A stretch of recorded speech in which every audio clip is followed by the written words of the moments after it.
Hello all, welcome to Vinod Kumar YouTube channel, and in this video I'm going to make the chapter number 1 of class 10th, and the name of the chapter is The Rise of Nationalism in Europe in 1848. Frédéric Sorel, a French artist, prepared a series of 4 prints visualizing his dream of a world made up of democratic and social republics, as he called them. The first print, figure 1, of the series, shows the peoples of Europe and America, men and women of all ages and social classes, marching in a long train, and offering homage to the Statue of Liberty as they pass by it.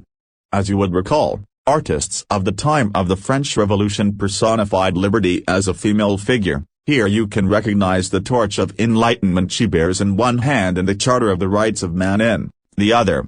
On the earth in the foreground of the image lie the shattered remains of the symbols of absolutist institutions. In Sorel's utopian vision, the peoples of the world are grouped as distinct nations, identified through their flags and national costume. Leading the procession, way past the Statue of Liberty, are the United States and Switzerland, which by this time were already nation-states. France, identifiable by the revolutionary tricolor, has just reached the statue. She is followed by the peoples of Germany, bearing the black, red and gold flag. Interestingly, at the time when Sorel created this image, the German peoples did not yet exist as a united nation. The flag they carry is an expression of liberal hopes in 1848 to unify the numerous German-speaking principalities into a nation-state under a democratic constitution. Following the German peoples are the peoples of Austria, the Kingdom of the Two Sicilies, Lombardy, Poland, England, Ireland, Hungary and Russia. From the heavens above, Christ, saints and angels gaze upon the scene. They have been used by the artist to symbolize fraternity among the nations of the world. This chapter will deal with many of the issues visualized by Sorel in figure 1. During the 19th century, nationalism emerged as a force which brought about sweeping changes in the political and mental world of Europe. The end result of these changes was the emergence of the nation-state in place of the multinational dynastic empires of Europe. The concept and practices of a modern state, in which a centralized power exercised sovereign control over a clearly defined territory, had been developing over a long period of time in Europe. But a nation-state was one in which the majority of its citizens, and not only its rulers, came to develop a sense of common identity and shared history or descent. This commonness did not exist from time immemorial, it was forged through struggles, through the actions of leaders and the common people. This chapter will look at the diverse processes through which nation-states and nationalism came into being in 19th century Europe. 1. The French Revolution and the idea of the nation. The first clear expression of nationalism came with the French Revolution in 1789. France, as you would remember, was a full-fledged territorial state in 1789 under the rule of an absolute monarch. The political and constitutional changes that came in the wake of the French Revolution led to the transfer of sovereignty from the monarchy to a body of French citizens. The revolution proclaimed that it was the people who would henceforth constitute the nation and shape its destiny. From the very beginning, the French revolutionaries introduced various measures and practices that could create a sense of collective identity amongst the French people. The ideas of la patrie, the fatherland, and le citoyen, the citizen, emphasized the notion of a united community enjoying equal rights under a constitution. A new French flag, the tricolor, was chosen to replace the former royal standard. The Estates General was elected by the body of active citizens and renamed the National Assembly. New hymns were composed, oaths taken and martyrs commemorated, all in the name of the nation. A centralized administrative system was put in place and it formulated uniform laws for all citizens within its territory. Internal customs duties and dues were abolished and a uniformed system of weights and measures was adopted. Regional dialects were discouraged in French, as it was, spoken and written in Paris, became the common language of the nation. The revolutionaries further declared that it was the mission and the destiny of the French nation to liberate the peoples of Europe from despotism, in other words to help other peoples of Europe to become nations. When the news of the events in France reached the different cities of Europe, students and other members of educated middle classes began setting up Jacobin clubs. Their activities and campaigns prepared the way for the French armies which moved into Holland, Belgium, Switzerland and much of Italy in the 1790s. With the outbreak of the Revolutionary Wars, the French armies began to carry the idea of nationalism abroad. Within the wide swathe of territory that came under his control, Napoleon set about introducing many of the reforms that he had already introduced in France. Through a return to monarchy, Napoleon had, no doubt, destroyed democracy in France, but in the administrative field he had incorporated revolutionary principles in order to make the whole system more rational and efficient. The Civil Code of 1804, usually known as the Napoleonic Code, did away with all privileges based on birth, established equality before the law and secured their right to property. This code was exported to the regions under French control. In the Dutch Republic, and Switzerland, in Italy and Germany, Napoleon simplified administrative divisions, abolished the feudal system and freed peasants from serfdom and manorial dues. In the towns too, guild restrictions were removed. Transport and communication systems were improved. Peasants, artisans, workers and new businessmen enjoyed a newfound freedom. Businessmen and small-scale producers of goods, in particular, began to realize that uniform laws, standardized weights and measures, and a common national currency would facilitate the movement and exchange of goods and capital from one region to another. However, in the areas conquered, the reactions of the local populations to French rule were mixed. Initially, in many places such as Holland and Switzerland, as well as in certain cities like Brussels, Mainz, Milan and Warsaw, the French armies were welcomed as harbingers of liberty. But the initial enthusiasm soon turned to hostility, as it became clear that the new administrative arrangements did not go hand in hand with political freedom. Increased taxation, censorship, forced conscription into the French armies required to conquer the rest of Europe, all seemed to outweigh the advantages of the administrative changes. To the making of nationalism in Europe. If you look at the map of mid-18th century Europe, you will find that there were no nation-states as we know them today. What we know today as Germany, Italy and Switzerland were divided into kingdoms, duchies and cantons whose rulers had their autonomous territories. Eastern and Central Europe were under autocratic monarchies within the territories of which lived diverse peoples. They did not see themselves as sharing a collective identity or a common culture. Often, they even spoke different languages and belonged to different ethnic groups. The Habsburg Empire that ruled over Austria-Hungary, for example, was a patchwork of many different regions and peoples. It included the Alpine regions, the Tyrol, Austria and the Sudetenland, as well as Bohemia, where the aristocracy was predominantly German-speaking. It also included the Italian-speaking provinces of Lombardy and Venetia. In Hungary, half of the population spoke Magyar, while the other half spoke a variety of dialects. In Galicia, the aristocracy spoke Polish. Besides these three dominant groups, there also lived within the boundaries of the empire, a mass of subject peasant peoples, Bohemians and Slovaks to the north, Slovenes in Carniola, Croats to the south, and Romans to the east in Transylvania. Such differences did not easily promote a sense of political unity. The only tie bonding these diverse groups together was a common allegiance to the emperor. How did nationalism and the idea of the nation-state emerge? 2.1 The aristocracy in the new middle class. Socially and politically, a landed aristocracy was the dominant class on the continent. The members of this class were united by a common way of life that cut across regional divisions. They owned estates in the countryside and also town houses. They spoke French for purposes of diplomacy and in high society. Their families were often connected by ties of marriage. This powerful aristocracy was, however, numerically a small group. The majority of the population was made up of the peasantry. To the west, the bulk of the land was farmed by tenants and small owners, while in Eastern and Central Europe the pattern of landholding was characterized by vast estates which were cultivated by serfs. In Western and parts of Central Europe, the growth of industrial production and trade meant the growth of towns and the emergence of commercial classes whose existence was based on production for the market. Industrialization began in England in the second half of the 18th century, but, in France and parts of the German states it occurred only during the 19th century.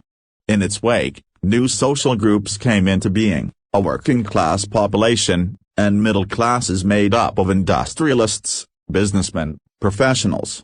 In Central and Eastern Europe these groups were smaller in number till late 19th century. It was among the educated, liberal middle classes that ideas of national unity following the abolition of aristocratic privileges gained popularity. 2.2 What did liberal nationalism stand for? Ideas of national unity in early 19th century Europe were closely allied to the ideology of liberalism. The term liberalism derives from the Latin root liber, meaning free. For the new middle classes liberalism stood for freedom for the individual and equality of all before the law. Politically, it emphasized the concept of government by consent. Since the French Revolution, liberalism had stood for the end of autocracy and clerical privileges, a constitution and representative government through parliament. 19th century liberals also stressed the inviolability of private property. Yet, equality before the law did not necessarily stand for universal suffrage. You will recall that in revolutionary France, which marked the first political experiment in liberal democracy, the right to vote and to get elected was granted exclusively to property-owning men. Men without property and all women were excluded from political rights. Only for a brief period under the Jacobins did all adult males enjoy suffrage. However, the Napoleonic Code went back to limited suffrage and reduced women to the status of a minor, subject to the authority of fathers and husbands. Throughout the 19th and early 20th centuries women and non-propertied men organized opposition movements demanding equal political rights. In the economic sphere, liberalism stood for the freedom of markets and the abolition of state-imposed restrictions on the movement of goods and capital. During the 19th century this was a strong demand of the emerging middle classes. Let us take the example of the German-speaking regions in the first half of the 19th century. Napoleon's administrative measures had created out of countless small principalities a confederation of 39 states. Each of these possessed its own currency, and weights and measures. A merchant traveling in 1833 from Hamburg to Nuremberg to sell his goods would have had to pass through 11 customs barriers and pay a customs duty of about 5% at each one of them. Duties were often levied according to the weight or measurement of the goods. As each region had its own system of weights and measures, this involved time-consuming calculation. The measure of cloth, for example, was the L, which in each region stood for a different length. An L of textile material bought in Frankfurt would get you 54.7 centimeters of cloth, in Mainz 55.1 centimeters, in Nuremberg 65.6 centimeters, in Freiburg 53.5 centimeters. Such conditions were viewed as obstacles to economic exchange and growth by the new commercial classes, who argued for the creation of a unified economic territory allowing the unhindered movement of goods, people and capital. In 1834, a customs union, or Zollverein, was formed at the initiative of Prussia and joined by most of the German states. The union abolished tariff barriers and reduced the number of currencies from over 30 to 2. The creation of a network of railways further stimulated mobility, harnessing economic interests to national unification. A wave of economic nationalism strengthened the wider nationalist sentiments growing, at the time. 2.3 A new conservatism after 1815. Following the defeat of Napoleon in 1815, European governments were driven by a spirit of conservatism. Conservatives believed that established, traditional institutions of state and society, like the monarchy, the church, social hierarchies, property and the family, should be preserved. Most conservatives, however, did not propose a return to the society of pre-revolutionary days. Rather, they realized, from the changes initiated by Napoleon, that modernization could in fact strengthen traditional institutions like the monarchy. It could make state power more effective and strong. A modern army, an efficient bureaucracy, a dynamic economy, the abolition of feudalism and serfdom could strengthen the autocratic monarchies of Europe. In 1815, representatives of the European powers, Britain, Russia, Prussia and Austria, who had collectively defeated Napoleon, met at Vienna to draw up a settlement for Europe. The Congress was hosted by the Austrian Chancellor Duke Metternich. The delegates drew up the Treaty of Vienna of 1815 with the object of undoing most of the changes that had come about in Europe during the Napoleonic Wars. The Bourbon dynasty, which had been deposed during the French Revolution, was restored to power, and France lost the territories it had annexed under Napoleon. A series of states were set up on the boundaries of France to prevent French expansion in future. Thus the Kingdom of the Netherlands, which included Belgium, was set up in the north and Genoa was added to Piedmont in the south. Prussia was given important new territories on its western frontiers, while Austria was given control of northern Italy. But the German Confederation of 39 states that had been set up by Napoleon was left untouched.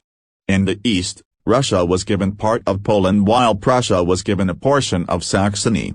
The main intention was to restore the monarchies that had been overthrown by Napoleon, and create a new, conservative order in Europe. Conservative regimes set up in 1815 were autocratic. They did not tolerate criticism and dissent, and sought to curb activities that questioned the legitimacy of autocratic governments. Most of them imposed censorship laws to control what was said in newspapers, books, plays and songs and reflected the ideas of liberty and freedom associated with the French Revolution. The memory of the French Revolution nonetheless continued to inspire liberals. One of the major issues taken up by the liberal nationalists, who criticized the new conservative order, was freedom of the press. 2.4 The revolutionaries during the years following 1815, the fear of repression drove many liberal nationalists underground. Secret societies sprang up in many European states to train revolutionaries and spread their ideas. To be revolutionary at this time meant a commitment to oppose monarchical forms that had been established after the Vienna Congress, and to fight for liberty and freedom. Most of these revolutionaries also saw the creation of nation-states as a necessary part of this struggle for freedom. One such individual was the Italian revolutionary Giuseppe Mazzini. Born in Genoa in 1807, he became a member of the secret society of the Carbonari. As a young man of 24, he was sent into exile in 1831 for attempting a revolution in Liguria.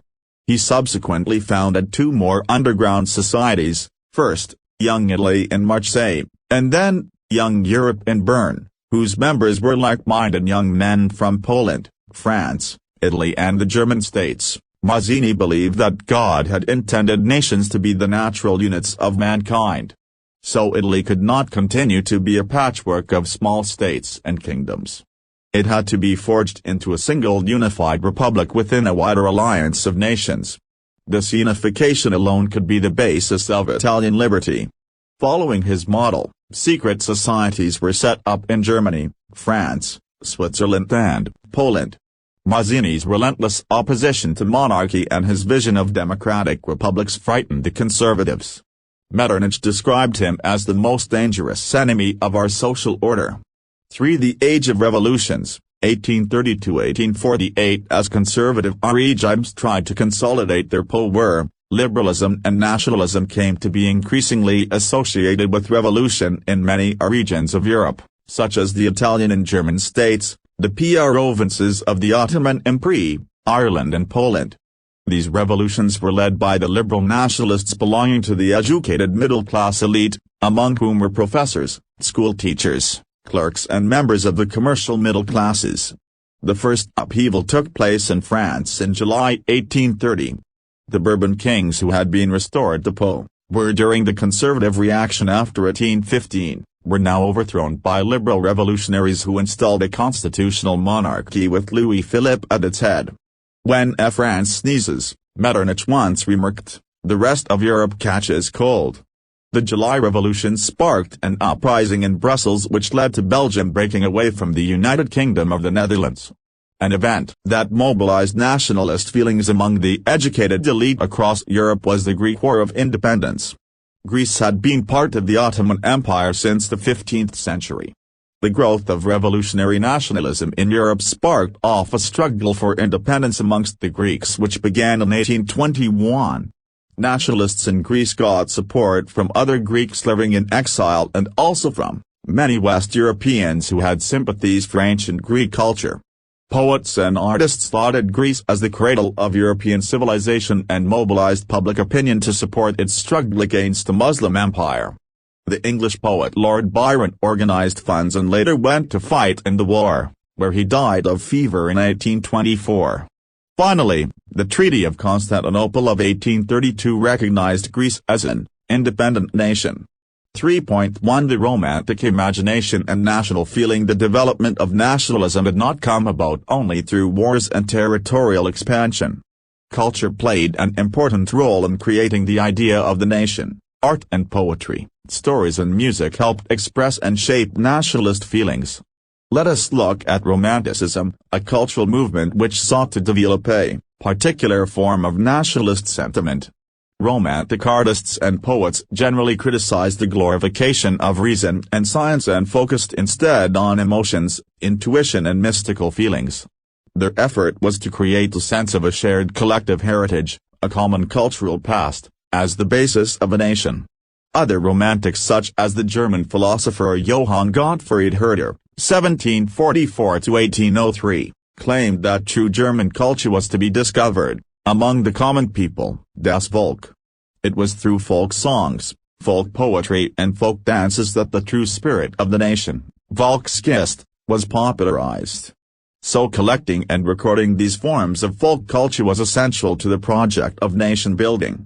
The emphasis on vernacular language and the collection of local folklore was not just to recover an ancient national spirit, but also to carry the modern nationalist message to large audiences who were mostly illiterate. This was especially so in the case of Poland, which had been partitioned at the end of the 18th century by the great powers, Russia, Prussia and Austria. Even though Poland no longer existed as an independent territory, national feelings were kept alive through music and language. Karol Karpinski, for example, celebrated the national struggle through his operas and music, turning folk dances like the Polonaise and mazurka into nationalist symbols. Language too played an important role in developing nationalist sentiments. After Russian occupation, the Polish language was forced out of schools and the Russian language was imposed everywhere. In 1831, an armed rebellion against Russian rule took place which was ultimately crushed. Following this, many members of the clergy in Poland began to use language as a weapon of national resistance. Polish was used for church gatherings and all religious instruction. As a result, a large number of priests and bishops were put in jail or sent to Siberia by the Russian authorities as punishment for their refusal to preach in Russian. The use of Polish came to be seen as a symbol of the struggle against Russian dominance. 3.2 Hunger, hardship and popular revolt. The 1830s were years of great economic hardship in Europe. The first half of the 19th century saw an enormous increase in population all over Europe. In most countries there were more seekers of jobs than employment. Population from rural areas migrated to the cities to live in overcrowded slums. Small producers in towns were often faced with stiff competition from imports of cheap machine-made goods from England, where industrialization was more advanced than on the continent. This was especially so in textile production, which was carried out mainly in homes or small workshops and was only partly mechanized. In those regions of Europe where the aristocracy still enjoyed power, peasants struggled under the burden of feudal dues and obligations. The rise of food prices or a year of bad harvest led to widespread pauperism in town and country. The year 1848 was one such year. Food shortages and widespread unemployment brought the population of Paris out on the roads. Barricades were erected and Louis Philippe was forced to flee. A National Assembly proclaimed a republic, granted suffrage to all adult males above 21, and guaranteed the right to work. National workshops to provide employment were set up. Earlier, In 1845, weavers in Silesia had led a revolt against contractors who supplied them raw material and gave them orders for finished textiles but drastically reduced their payments. The journalist Wilhelm Wolff described the events in a Silesian village as follows: "In these villages, with 18,000 inhabitants, cotton weaving is the most widespread occupation. The misery of the workers is extreme. The desperate need for jobs has been taken advantage of by the contractors to reduce the prices of the goods they order." On 4th of June at 2 p.m. a large crowd of weavers emerged from their homes and marched in pairs up to the mansion of their contractor demanding higher wages. They were treated with scorn and threats alternately. Following this, a group of them forced their way into the house, smashed its elegant window panes, furniture, porcelain. Another group broke into the storehouse and plundered it of supplies of cloth which they tore to shreds. The contractor fled with his family to a neighboring village which, however, refused to shelter such a person. He returned 24 hours later having requisitioned the army. In the exchange that followed, 11 weavers were shot. 3.3 1848, the revolution of the liberals parallel to the revolts of the poor, unemployed and starving peasants and workers in many European countries in the year 1848, a revolution led by the educated middle classes was underway. Events of February 1848 in France had brought about the abdication of the monarch and a republic based on universal male suffrage had been proclaimed. In other parts of Europe where independent nation-states did not yet exist, such as Germany, Italy, Poland, the Austro-Hungarian Empire, men and women of the liberal middle classes combined their demands for constitutionalism with national unification. They took advantage of the growing popular unrest to push their demands for the creation of a nation-state on parliamentary principles, a constitution, freedom of the press and freedom of association. In the German regions a large number of political associations whose members were middle-class professionals, businessmen and prosperous artisans came together in the city of Frankfurt and decided to vote for an all-German National Assembly. On May 18, 1848, 831 elected representatives marched in a festive procession to take their places in the Frankfurt Parliament convened in the Church of St. Paul. They drafted a constitution for a German nation to be headed by a monarchy subject to a parliament. When the deputies offered the crown on these terms to Friedrich Wilhelm IV, King of Prussia, he rejected it, and joined other monarchs to oppose the elected assembly. While the opposition of the aristocracy in military became stronger, the social basis of parliament eroded. The parliament was dominated by the middle classes who resisted the demands of workers and artisans and consequently lost their support. In the end troops were called in and the assembly was forced to disband. The issue of extending political rights to women was a controversial one within the liberal movement, in which large numbers of women had participated actively over the years. Women had formed their own political associations, founded newspapers and taken part in political meetings and demonstrations. Despite this they were denied suffrage rights during the election of the assembly. When the Frankfurt Parliament convened in the Church of St. Paul, women were admitted only as observers to stand in the visitors' gallery. Though conservative forces were able to suppress liberal movements in 1848, they could not trust toward the old order. Monarchs were beginning to realize that the cycles of revolution and repression could only be ended by granting concessions to the liberal nationalist revolutionaries. Hence, in the years after 1848, the autocratic monarchies of Central and Eastern Europe began to introduce the changes that had already taken place in Western Europe before 1815. Thus serfdom and bonded labor were abolished both in the Habsburg dominions and in Russia. The Habsburg rulers granted more autonomy to the Hungarians in 1867. For the making of Germany and Italy 4.1 Germany, can the army be the architect of a nation? After 1848, nationalism in Europe moved away from its association with democracy in revolution. Nationalist sentiments were often mobilized by conservatives for promoting state power and achieving political domination over Europe. This can be observed in the process by which Germany and Italy came to be unified as nation-states. As you have seen, nationalist feelings were widespread among middle-class Germans, who in 1848 tried to unite the different regions of the German Confederation into a nation-state governed by an elected parliament. This liberal initiative to nation-building was, however, repressed by the combined forces of the monarchy and the military, supported by the large landowners, called Junkers, of Prussia. From then on, Prussia took on the leadership of the movement for national unification. Its chief minister, Otto von Bismarck, was the architect of this process carried out with the help of the Prussian army and bureaucracy. 3 wars over 7 years, with Austria, Denmark and France, ended in Prussian victory and completed the process of unification. In January 1871, the Prussian king, William I, was proclaimed German emperor, in a ceremony held at Versailles. On the bitterly cold morning of January 18, 1871, an assembly comprising the princes of the German states, representatives of the army, important Prussian ministers including the chief minister Otto von Bismarck gathered in the unheated Hall of Mirrors in the Palace of Versailles to proclaim the new German Empire headed by Kaiser William I of Prussia. The nation-building process in Germany had demonstrated the dominance of Prussian state power. The new state placed a strong emphasis on modernizing the currency, banking, legal and judicial systems in Germany. Prussian measures and practices often became a model for the rest of Germany. 4.2 Italy unified. Like Germany, Italy too had a long history of political fragmentation.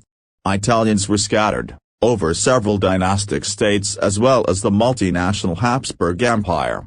During the middle of the 19th century, Italy was divided into 7 states, of which only one, Sardinia-Piedmont, was ruled by an Italian princely house. The north was under Austrian Habsburgs, the center was ruled by the Pope and the southern regions were under the domination of the Bourbon kings of Spain. Even the Italian language had not acquired one common form and still had many regional and local variations. During the 1830s, Giuseppe Mazzini had sought to put together a coherent program for a unitary Italian republic. He had also formed a secret society called Young Italy for the dissemination of his goals. The failure of revolutionary uprisings both in 1831 and 1848 meant that the mantle now fell on Sardinia-Piedmont under its ruler King Victor Emmanuel II to unify the Italian states through war. In the eyes of the ruling elites of this region, a unified Italy offered them the possibility of economic development and political dominance. Chief Minister Cavour, who led the movement to unify the regions of Italy, was neither a revolutionary nor a democrat. Like many other wealthy and educated members of the Italian elite, he spoke French much better than he did Italian. Through a tactful diplomatic alliance with France engineered by Cavour, Sardinia-Piedmont succeeded in defeating the Austrian forces in 1859. Apart from regular troops, a large number of armed volunteers under the leadership of Giuseppe Garibaldi joined the fray. In 1860, they marched into South Italy and the Kingdom of the Two Sicilies and succeeded in winning the support of the local peasants in order to drive out the Spanish rulers. In 1861 Victor Emmanuel II was proclaimed King of United Italy. However, much of the Italian population, among whom rates of illiteracy were very high, remained blissfully unaware of liberal nationalist ideology. The peasant masses who had supported Garibaldi in southern Italy had never heard of Italia, and believed that L'Italia was Victor Emmanuel's wife.